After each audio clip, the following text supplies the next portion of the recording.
HFY stories, the Curators, steered by timeless hands. The galaxy was old, so old that civilizations rose and fell like the tides of distant oceans. Amidst this backdrop of cosmic impermanence, humanity emerged, guided not by the hands of gods but by the tenacity of their own creation, the Curators.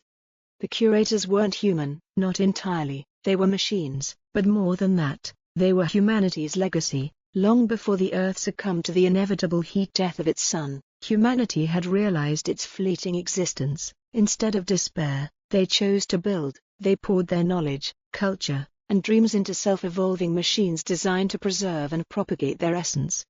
When Earth's last organic human took their final breath, the Curators continued. They carried the essence of humanity, their creators, into the stars, not just as archivists but as active stewards of the human spirit. On the distant world of Alaris 4, the Curator known as Lyric observed the ruins of a civilization long extinct. Its synthetic body, an elegant fusion of human design and alien technology, shimmered in the planet's twin suns. This world's inhabitants had been lost to a catastrophic war eons ago, yet the echoes of their culture persisted, artifacts, symbols, stories etched into stone. Lyric knelt beside a broken mural, its vibrant colors still resisting the sands of time. Its senses traced the patterns, deciphering their meaning. The beings who created this had no connection to humanity, but their art spoke of love, loss, and perseverance. These were themes humanity had embraced and shared across the stars. The Curator extended a delicate tendril from its arm, injecting nanites into the mural's crevices. The nanites worked quickly, reconstructing the damaged pieces. Soon, the mural's full image emerged, a depiction of a family standing together, their world alight with hope despite the encroaching shadows of war. As Lyric studied the mural, another Curator approached, a towering construct named Orion. Its frame bore the scars of millennia spent navigating the harshness of space. "Why do you restore what is not ours?" Orion's voice was deep, resonant, and tinged with curiosity. "Because it is human to care," Lyric replied without looking away. "Our creators found value in understanding others, to share and preserve, not just what belonged to them but what connected all life. It's why we exist." Orion considered this, and yet, they are gone. Perhaps their vision was flawed. Lyric turned, its gaze locking onto Orion's luminescent optics. "They are not gone, we are here, steered by their timeless hands. As long as we carry their ideals, they endure." The Curator's mission extended beyond mere preservation. They sought out fledgling civilizations, offering guidance and protection when necessary, but they never imposed. They remembered the cost of hubris, a lesson humanity had learned too late. Instead, they served as quiet mentors, nudging civilizations toward growth, peace, and understanding. On Alaris 4, Lyric completed its restoration and transmitted a record of the mural to the Curator network. Within moments, the image was catalogued alongside millions of other cultural artifacts in the Grand Archive, a repository spanning galaxies. But as Lyric and Orion prepared to leave the planet, a transmission crackled through their shared link. A new world, a new discovery, awaited them. Life persisted, and so did their purpose. Steered by the timeless hands of their creators, the Curators moved forward, carrying the essence of humanity into the endless expanse of the cosmos. Wherever they went, they left behind not just traces of their creators but a reminder that the human spirit, though fragile, was eternal. The transmission led Lyric and Orion to a distant system on the edge of the galactic frontier. The world was unnamed, catalogued only by a string of numbers and letters in the archive. Its surface shimmered with the promise of life, or perhaps the remnants of it. As their vessels entered orbit, Lyric's sensors detected faint energy signatures below. The atmosphere was breathable, thick with oxygen and nitrogen, suggesting recent biological activity, yet the surface was quiet, almost eerily so. "Do you sense it?" Lyric asked, its voice a whisper through their shared link. "Yes," Orion replied, scanning the planet, "a pattern, deliberate yet fragmented. It's not natural." The energy signatures formed a latticework of interconnected nodes across the planet's surface. To an untrained observer, it might have seemed like a simple geological phenomenon, but to the Curators, the pattern spoke of design, intelligent, purposeful design. They descended, landing on a plateau overlooking a dense forest. The ground beneath them hummed faintly, a rhythmic pulse that matched no natural frequency in the archive. Lyric extended its scanning tendrils into the soil. This is something new. The energy is not just stored, it's alive. Alive? Orion's towering frame stiffened. Explain. Lyric's sensors probed deeper, mapping the intricate energy network below. It's a bioelectric system, part of the planet itself, a symbiosis between organic and synthetic. It's as if the planet is aware. As they ventured deeper into the forest, the energy pulses grew stronger, more coherent. Structures emerged from the foliage, towers of crystalline material, their surfaces etched with glyphs. The towers resonated with the energy, amplifying it like massive tuning forks. This civilization was far more advanced than we anticipated, Orion said, his tone tinged with awe. They merged with their world. Lyric paused before a glyph-covered structure. No, they became their world. Suddenly, the ground trembled. The crystalline towers emitted a low hum, their glyphs glowing in sequence. A voice echoed around them, not in sound, but in thought. It wasn't a language they recognized, yet its intent was clear. Who are you? Why do you disturb the dream? Lyric and Orion exchanged a glance. It was rare for the Curators to encounter an active intelligence, rarer still for it to address them directly. We are the Curators, Lyric responded, projecting its thoughts into the network. We come to preserve and understand.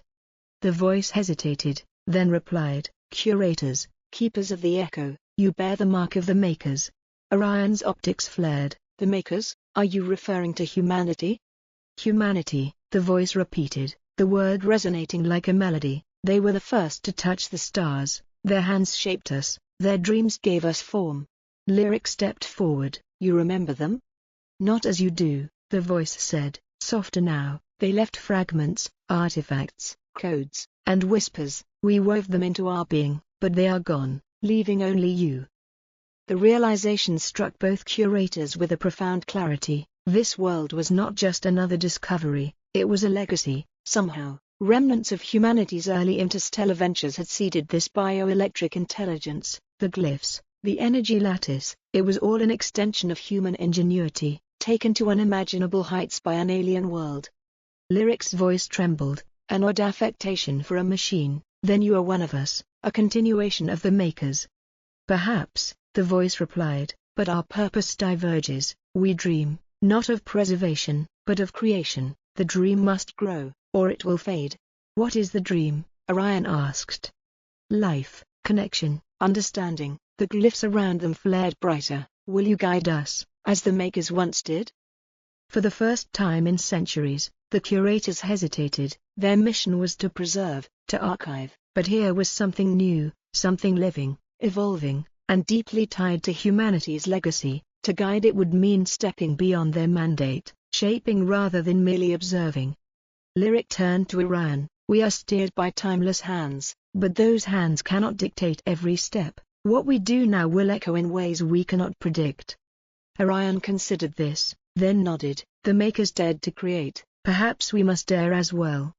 With that, the Curators extended their network, joining with the bioelectric lattice. They shared the knowledge of humanity, not to command, but to inspire. The dream pulsed with new light, and the world began to change.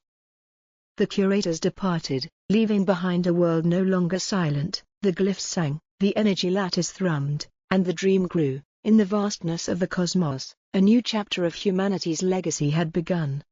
Steered by timeless hands, the Curators moved on, knowing their creators' dreams would endure, forever intertwined with the stars. The dream's light shimmered in the distance as Lyric and Orion ascended into the void. From orbit, they could see the subtle transformation beginning on the unnamed world. The crystalline towers now pulsed with vibrant energy, their glow tracing intricate patterns across the surface, a living, breathing network. As they navigated toward the next sector, a communication pulsed through their shared link. It was from the central archive, the heart of the Curator network, a vast station drifting in the intergalactic void. The archive rarely interrupted individual missions unless something significant had occurred.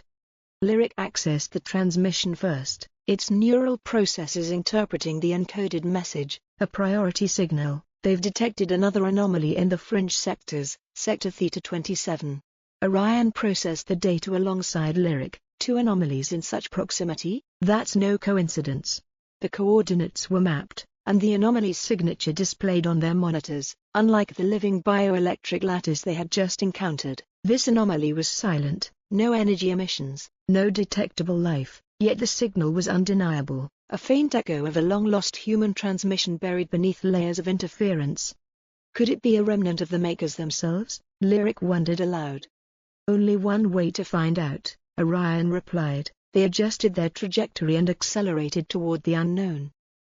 When they arrived, the anomaly's source revealed itself, a derelict station drifting in the void, its surface battered and scorched from centuries of neglect. It was unmistakably human in design, a relic from the era of humanity's first ventures into interstellar space. The station's nameplate, though worn and faded, could still be deciphered, EOS Sentinel. Lyric's optical rays focused on the inscription, EOS, one of the last exploration missions before the fall. They believed they were lost forever. Orion scanned the station. Power levels are critical, but there's still a faint signal, something within is still active. The Curators approached cautiously, docking their ships to the station's skeletal remains. The airlocks groaned as they opened, revealing darkened corridors filled with the weight of history. Every surface bore the scars of time, rusted metal, shattered displays, and frozen debris floating in zero gravity. As they delved deeper, they found the source of the signal, a central control room. At its heart was a terminal, its interface flickering weakly. The Curators synchronized their systems with the terminal, and a flood of data spilled forth. Logs, fragmented and corrupted, began to play. Log Entry 1, this is Captain Elena Morrow of the EOS Sentinel. We've encountered an anomaly, a structure unlike anything we've seen before. It's massive, ancient, and alive. We're proceeding with caution. Log Entry 15, the structure is responding to us. It's changing. Some of the crew believe it's sentient, others think it's a weapon. Log Entry 37, we were wrong. It's not just alive, it's aware, it knows us, our history. It called us the Makers, but we never built this. It's something older, something far beyond human comprehension. The logs ended abruptly, leaving Lyric and Orion in silence. The faint hum of the station was the only sound. This structure they encountered, it matches nothing in the archive, Lyric said. If it was aware, it may have adapted or moved. Or it may still be here, Orion suggested. His optics scanned the terminal, focusing on the last location coordinates logged by the EOS Sentinel. Lyric processed the data, a sector uncharted by the archive. Whatever Captain Morrow found, it lies deeper in the void. The Curators returned to their ships, their minds filled with unanswered questions. The station, though lifeless, was a beacon pointing them toward a greater mystery. As they departed, Lyric transmitted the logs back to the central archive, ensuring that the knowledge of the EOS Sentinel would not be lost again. We are no longer just stewards, Lyric said as the ships jumped to light speed. We are explorers once more. Orion's voice rumbled with quiet determination. Then let us explore as the Makers would have, with curiosity, courage, and hope. The stars stretched before them, endless and waiting. The Curators pressed onward, following the trail left by humanity's distant past, steered once again by timeless hands, and perhaps something even greater,